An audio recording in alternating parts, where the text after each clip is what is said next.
ఖండ ఖండాంతర ఖ్యాతినార్జించిన మహనీయులను గన్న మాతృభూమి.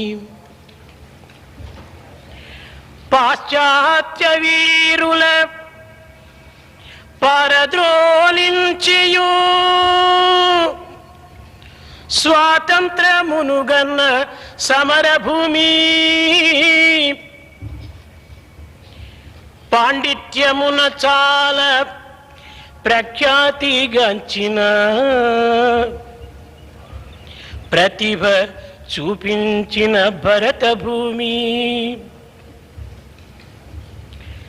సంగీత సాహిత్య శాస్త్రీయ విద్యలందు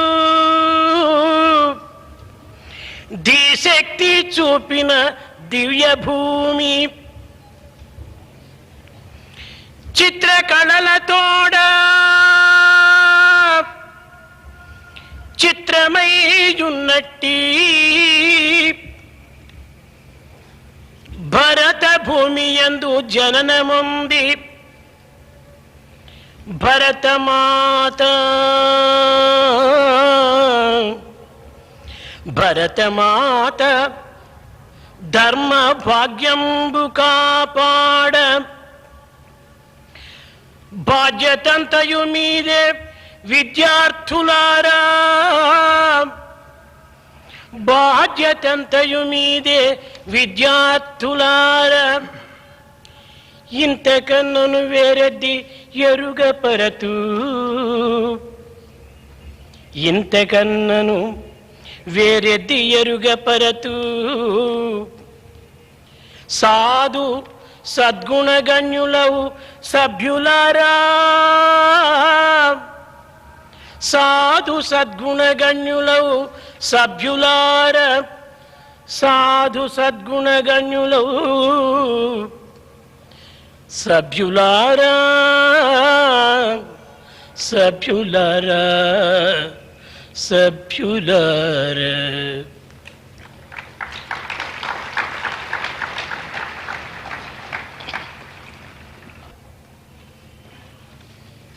విద్యార్థులారా, విద్యాబోధకులారా, విద్యాభిమానులారా, తరతరముల నుండి భారతదేశము ఆధ్యాత్మిక తత్వ ప్రభావంతో అన్ని దేశములకు సుస్థిర శాంతి భద్రతలను చేకూర్చుతూ వస్తుంది. కనుకనే నాటి మొదలు నేటి వరకు లోక సమస్త సుఖినో భవంతు అన్నదే ఐందవ సాంప్రదాయమునకు ప్రధాన కారణం. కాలముతో మారక, చరిత్రతో మాయక, ప్రణయముతో తరుగక, సృష్టిచే పెరగక ఏ సత్యమైతే ఉన్నదో ఆ సత్యము యొక్క రూపకల్పనయే భారతీయ సంస్కృతి. కనుకనే సత్యం వద ధర్మం చర అని ప్రాచీన వేదములు అనేక విధములుగా ప్రబోధిస్తూ వచ్చినవి. భారతీయ సంస్కృతి అనుపమానమైనది, అత్యద్భుతమైనటువంటిది. స్థూల జగత్తుకు, జీవలోకానికి, మానసిక సీమకు, సాంఘిక జీవితానికి మూలమై ఆధారమై ఉన్న ఈ సంస్కృతి యొక్క అంతరాత్మనే సనాతన ధర్మము. కాపాడవలసినది సత్యధర్మములనే కానీ దేశమును కాదు. సత్యధర్మములే దేశమును కాపాడుతాయి.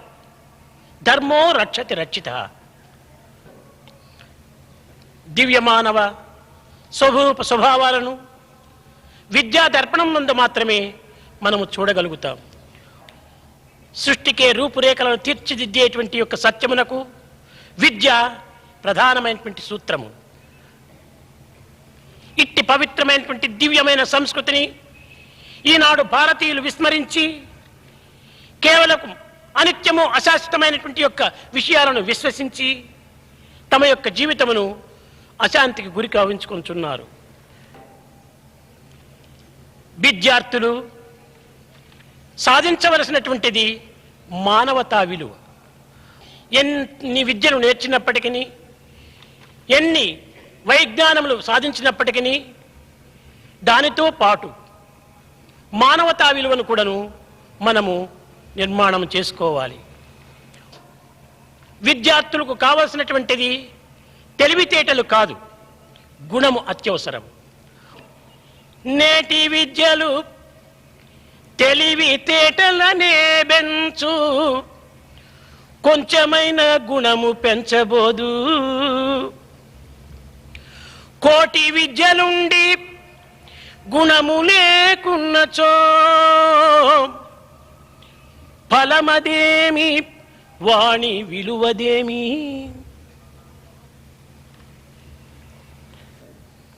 ఈ గుణమే మానవుని సౌందర్యం. ఇట్టి విద్యనే మానవునికి గుప్త ధనం.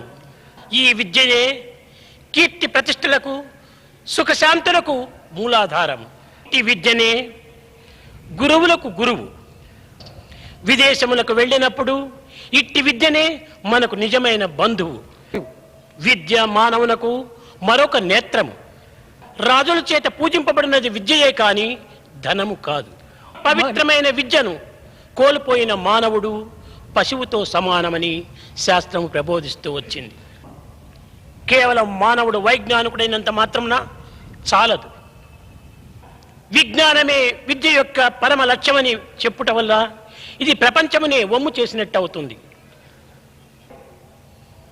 విద్యతో పాటు వినయము, నిరహంకారము, నిస్వార్థము ఇవి ప్రధానమైనటువంటి సూత్రములు. విద్యను వ్యక్తిత్వమును పోషించేటువంటి యొక్క నిమిత్తమై మనం వినియోగించుకోవాలి. వ్యక్తిత్వంతో పాటు హృదయ విశాలను కూడాను గావించుకోవాలి. మానవుని పరిపూర్ణ మానవుని గావించవలనన్నా విద్యలో అంతఃకరణకు ఒక విధమైన విశ్వాసం చేర్పాలి.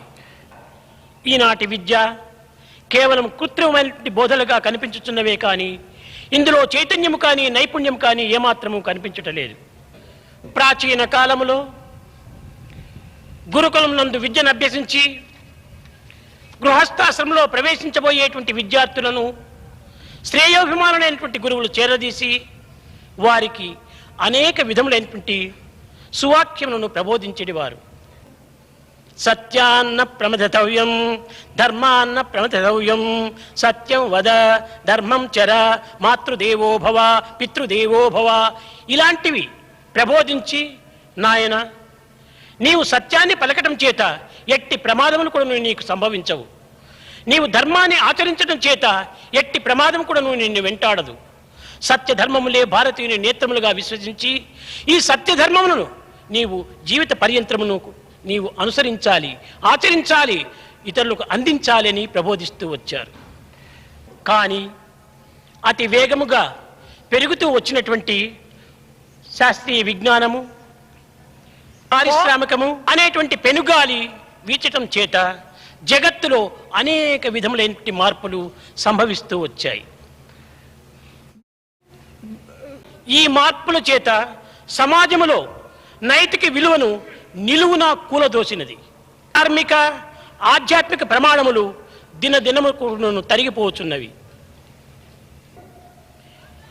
దీనికి బదులుగా మానవత్వములో కేవలము ఆడంబరము, అతిభాష, స్వార్థము, స్వప్రయోజనమే ఈనాటి విద్యార్థులకు మోజులు, ఫోజులు.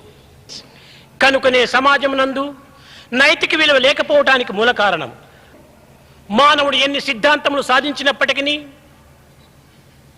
ఎంత వైజ్ఞానిక పరిశోధనలు సల్పినప్పటికీ తాను మానవత్వాన్ని ఎంతవరకు సాధించాడు అనేటువంటి విషయాన్ని ప్రతి వ్యక్తి కూడాను ఆత్మ పరిశీలన చేయాలి. మానవతా విలువ లేక ఎన్ని విధములైనటువంటి యొక్క పరిశోధనల చేత, ప్రమాణముల చేత వైజ్ఞానమును సాధించినప్పటికీ ఇది ప్రయోజనము లేనటువంటిది. ప్రపంచమునకు ఉపయోగమయ్యేటువంటి యొక్క విద్యలు ఏమాత్రం కూడా కనిపించటలేదు. కనుకనే విద్యా విధానం అనేటువంటి దాంట్లో విద్యార్థులు పెరుగుతున్నారే కానీ విద్యా విలువ తరుగుతున్నది. ఈ విద్యా సంస్థలు పెరగటము, విద్యార్థులు పెరగటము మాత్రమే చూచి మన నాయకులు భారతదేశం నందు విద్యను అభివృద్ధి గావించుతున్నది అని తమకు తాము ఆనందించుతున్నారు. సమాజమునకు ప్రయోజనం లేనటువంటిది, దేశమునకు అభివృద్ధి కావించినటువంటిది, జాతి సమైక్యతను దేశ సమగ్రతను సాధించలేనటువంటి విద్యలు ఎన్ని నేర్చి ప్రయోజనం ఏమిటి? ఈనాడు జాతి సమైక్యత ఏమాత్రం కూడా నువ్వు కనిపించడం లేదు. దురదృష్టవశాత్తు స్వాతంత్రము సాధించినామే కానీ ఐక్యతను మాత్రం సాధించలేకపోతున్నారు. దినదినమును కూడాను కేవలము ద్వేషం అనేటువంటిది, అసూయ అనేటువంటిది పెరిగిపోతున్నది. చదివి వ్రాయ నేర్చిన వారందరూ విద్యావంతులేనా? కాదు. డిగ్రీలను పొంద విద్యావంతులగునా? కాదు. కారణం దైవ ప్రీతి, పాప భీతి, సంఘ నీతి, ఈ మూడింటిని కోల్పోయినారు. కనుక మానవత్వం అనేటువంటిది మన యొక్క నడతలపైన ఆధారపడి ఉంటున్నది. విద్యార్థులారా, భారతదేశంలో ప్రతి అణువు కూడాను పవిత్రమైనటువంటిది. మీరు భారతదేశమునకు ఎంతయో రుణపడి ఉంటున్నారు. కనుక మీ సేవలను ఈ మాతకు అందించి ఆమె అనుగ్రహమునకు పాత్రులై మీరు ఆనందమును అనుభవించి ఆనందించి 10 మందికి పంచడానికి ప్రయత్నించాలి. ఈ విధమైనటువంటి విశాల భావము విద్యార్థులలో అభివృద్ధి గావించాలి. భక్తి, విశ్వాసము మానవునికి అత్యవసరము. ఈ మానవత్వం లోపల ఒక దివ్యత్వం అనేటువంటిది మనకు అగోచరంగా ఉంటున్నది. అగోచరమైనటువంటి యొక్క దివ్యత్వాన్ని, అవ్యక్తమైనటువంటి ఈ దివ్యత్వాన్ని ఏ యొక్క విద్యార్థి వ్యక్తీకరణ గావించునో వాడే నిజమైన వ్యక్తి. సద్గుణంబులు, సద్విద్య, సత్యనిరతి, భక్తి, క్రమశిక్ష, కర్తవ్య పాలనములు నేర్పునదే విద్య. విద్యార్థి నేర్వవలయు.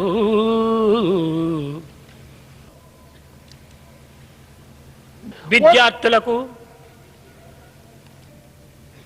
తప్పనిసరిగా ఉండవలసినటువంటి డిసిప్లిన్, క్రమశిక్షణ ఈనాడు ఎక్కడా కనిపించటం లేదు. విద్యార్థులకు క్రమశిక్షణ అత్యవసరము. ఈనాటి విద్యార్థులే భావి భారతోద్ధారకులు. అట్టి ఆదర్శ పాలకులుగా తయారు కావాల్సినటువంటి విద్యార్థులు ఈనాడు ఏ విధమైనటువంటి మార్గం అనుసరిస్తున్నారో అనేటువంటిది మీరు యోచించాలి. ఈనాటి విద్యార్థులు కేవలము సుఖము, శాంతి ఈ రెండింటినే లక్ష్యం అందించుకొని విద్యను అభ్యసించడానికి ప్రయత్నిస్తున్నారు. కానీ సుఖం అంటే ఏమిటో విద్యార్థులకు తెలియటం లేదు. సుఖం కావాలి, సుఖం కావాలి. సుఖం అనేటువంటిది తెలియనటువంటి విద్యార్థులు సుఖం కావాలని తెలుసుకోవటమే, అనుకోవటమే ఒక విధమైనటువంటి అజ్ఞానం. కేవలము తిని నిద్రించి హాయిగా హాలిడేస్ మాదిరి గడుపుకోవటము ఒక సుఖమని భావిస్తున్నారు. మాత్రం సుఖానికి మానవుడై పుట్టాలా? పచ్చి మృగాదులు కూడాను ఈ సుఖాన్ని అనుభవించటం లేదా? కాదు, కాదు. నిజముగా మానవుడు భోగ భాగ్యములను అనుభవించాలనుకోవటము అది రోగంతో సమానమే. న కర్మణా న ప్రజయా ధనేన త్యాగేనైకే అమృతత్వ మానసు. ఈ సుఖమనేటువంటిది కేవలం వస్తువులు ఎందు మనకు కానరాదు. నిజమైన సుఖం అనేటువంటిది ఇంద్రియ నిగ్రహము, ఆత్మజ్ఞానము, ఆత్మానందము. కనుక మనకు మొట్టమొదటి విద్యార్థులు ఇంద్రియాన్ని నిగ్రహించుకోవాలి. ఇంద్రియములను నిగ్రహించుకున్నటువంటి విద్యార్థికే సరస్వతి యొక్క అనుగ్రహం కూడాను ప్రాప్తిస్తుంది. కనుక ఈనాటి విద్యా సంస్థలన్నీ కూడాను కేవలము సరస్వతి మందిరాలుగా ఉండవలసినటువంటివి కేవలము లక్ష్మీ మందిరాలుగా తయారైనవి. అడ్మిషన్కు డబ్బు, మార్కులకు డబ్బు, పాస్కు డబ్బు, ఈ విధమైనటువంటి యొక్క లక్ష్మితో సంబంధం పెట్టుకోవటం చేతనే ఆమె యొక్క కోడలైన సరస్వతి అడవుల పాలైపోయింది. భారతదేశంలో మీకు తెలిసిన విషయమే, అత్తా కోడళ్లకు పొత్తు కుదరదు.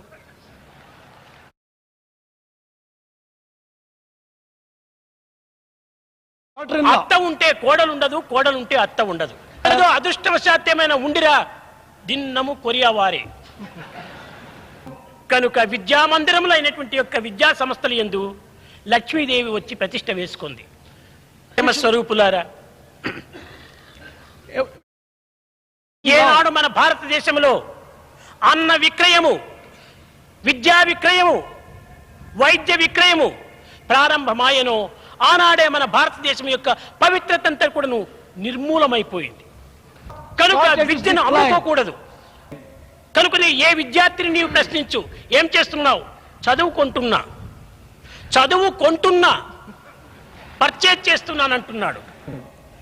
ఎప్పుడో 10 సంవత్సరాలకు పుట్టబోయేటువంటి బిడ్డకు కూడాను కాన్వెంట్లో ఇప్పుడే బుక్ చేస్తున్నారు. ఈ దురవస్థ మన భారతదేశంలో ప్రారంభమైంది. కనుక అధ్యాపకులు కూడాను ఈ విషయాన్ని దృష్టి ఉంచుకొని విద్యను ఒక కాలము ఒక నియమం అనేది లేకుండా సర్వకాల సర్వావస్థలు ఎందుకు కూడాను విద్యార్థులకు తగినటువంటి బోధనలు చేయడానికి వారు కంకణం కట్టుకోవాలి. Education be for life, not for living. Money comes and goes, moralities comes and grows. మానవతా విలువను మనం నిలబెట్టుకోవాలి.